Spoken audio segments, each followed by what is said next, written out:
Well, we can't talk about the Blues Brothers, as we touched on before, without talking about John Belushi. Oh, yeah. I know it's a difficult subject. No, not now, but I still love him and, remember him every day. Fair to say that it took you a long time to get over his death? It did. It took a couple of years. We were, he was 33, I was 29. We had these hit records, hit movies. We were about to embark on a new venture, touring and more music. So it was tough to lose my partner at that time, and also the way he died. Unfortunate that he died that way, and it was a good warning to our community that this could happen. But he died of a drug overdose. Yeah, he died of a speedball concoction. Now he had, he'd been smoking and drinking, and he was out of shape. I often think if he was in better shape, he might have come through it. But again, the woman who concocted it up and gave him the injection, she didn't want to kill him any more than I did. It was a mistake, and she felt bad about it. It's just John played in that arena, and that's dangerous.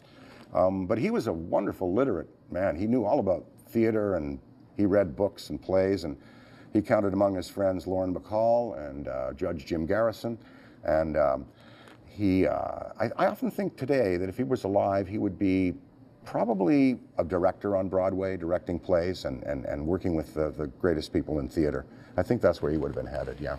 Well, the record shows, and I'm just going through it here, that once you went through the most intense period of mourning about John Belushi, you then embarked on what one could argue was the most successful period of your career, certainly the hardest working career. You had one project after another, nearly everyone succeeded. Was that or was that not your effort to put it behind you, to get your mind on other things? Oh yeah, definitely. A script was offered to me, Dr. Detroit, turned out to be, of course, one of the most important movies I made because I met my wife, Donna, on that. And we have 3 lovely children and, hanging in there after 36 years of marriage and 37 years together and, still there. And so that was the most important movie. That was offered to me by a very compassionate executive at Universal, Sean Daniel. He offered me the movie, and he backed me up. He said, "No, we got to give Aykroyd, we got to get him back." And so I did that consciously, that movie, and was able to meet Donna and was able to kind of sort of get my career back. That wasn't a success, that movie, outright. But it kept me in the game, kept me in Hollywood, kept me in the community, and then I was able to go on and write other things, sort of sponsored by them. But that was an example of actually corporate compassion, if you will. The executive said, "This guy, he's got a gift and he's hurting and he needs. We're going to give him this job," and he put his career on the line to back me in that film. And, corporate compassion, a lot of people think it's gone badly out of fashion these days. There's not much of it. I don't know. Although you see, people in industry, especially these moguls in tech that are doing a lot of good for the world. And I hope they keep doing it.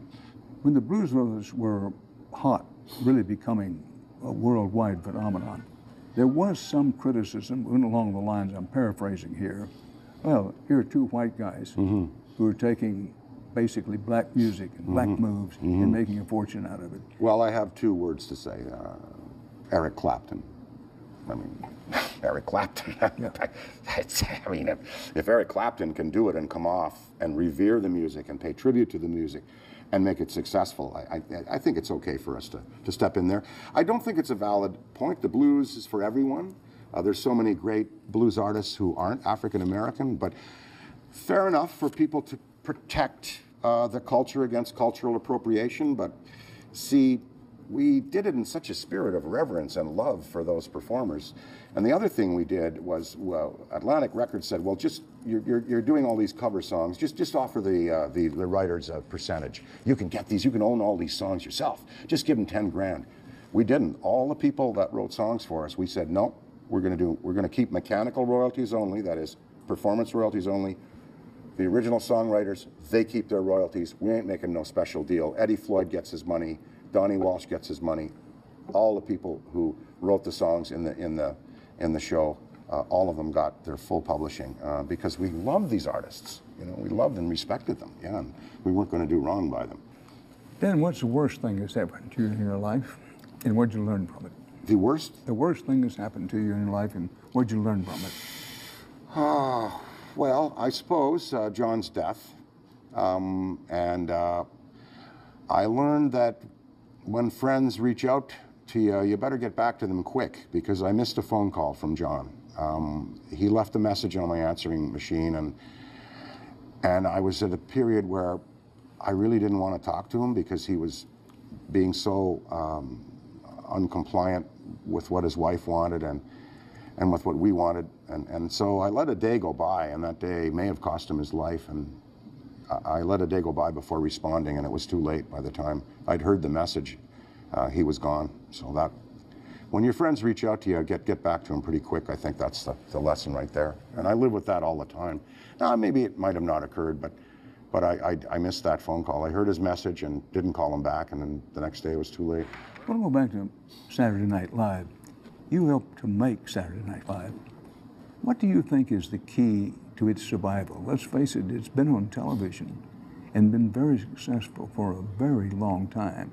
That doesn't happen very often. Well, I think one of the first things is Lorne Michaels. You know, his drive, his understanding of humor and talent, and the whole composite of the show. I think that's the reason it's there, and his tenaciousness and hanging on and fighting the network to stay with the sense of integrity that the show always had. I think that's the primary reason. And then also, from that, he picks just great talent. Look at the people that came after him. Us, you know, Hartman and Farley and you know, Eddie Murphy and Farrell and oh man, Wig and, you know, McKinnon, all the stars of today and all the stars that came after. He picks great talent. He picks great writers. And I think that the political situation in America now makes this humor more necessary than ever. And his, you know, his choice of the material to treat the political arena is also outstanding. The way he has got Alec there doing Trump, and the way he had Jim Downey writing all of those pieces in the Bush years, and the people that he hires to parody the politicians. And we never, on Saturday Night Live, never took one side or the other. We just presented a parody of what the world is seeing. So it's not like they're like Jim Downey, who wrote some of the great material about Bush. You know, he's a Republican. You know, you'd think that was come from a Democrat's heart, but not really. And so ain't too many divisions there politically at SNL. So I think it's the political arena has always driven it. In our time, it was Nixon and you know, the tapes and him praying before the portrait, and that sketch of Belushi and I, him as Kissinger, and then Carter. We treated Carter and Ford, and so Saturday Night Live has always been a place for necessary satire, and the political situation in America makes a rich field for it. You impersonated President Nixon, President Carter. Can you still do a reasonable Nixon? Well, Dan, thank you so much for having me here today. Of course, a lot has been said, but in the end, I believe that I did the right thing. I may have let some people down, but for me at that time, see, the president, he always said, the president is not accountable, Dan. And I think that's what the people should realize in the end, in the final analysis. I mean, you know, the guy is like, you know. Don, don't want to put you on the spot. But it's always amazed me you could do that, which is, and not patting my own part, I was at the White House as a correspondent, of course, during the Nixon years. I know, right on the money. But then to turn around and be able to do Jimmy Carter, a completely, totally different personality and character. Yeah, well, you know, Jimmy, he was kind of casual in ways of delivery, and that Southern style, and nice. He just came across as a nice person, you know. And, you know, and the way he talked, that's that Southern drawl, and the way he made eye contact with people. It's the thing that he stressed, and it was fun to do him. But your old boss there, Dan, I've got to say, well, the Cronk, this is Walter Cronkite. And Dan Rather, you filled my seat and my shoes beautifully. There's not much more I can say. The career of Dan Rather lives up to what I set for him, and I believe he's the greatest newsman the world has ever seen. This is comedy, folks. Clearly, Mark, well, it's comedy. You're up there in my estimation, Well, anyway. I appreciate that, Dan.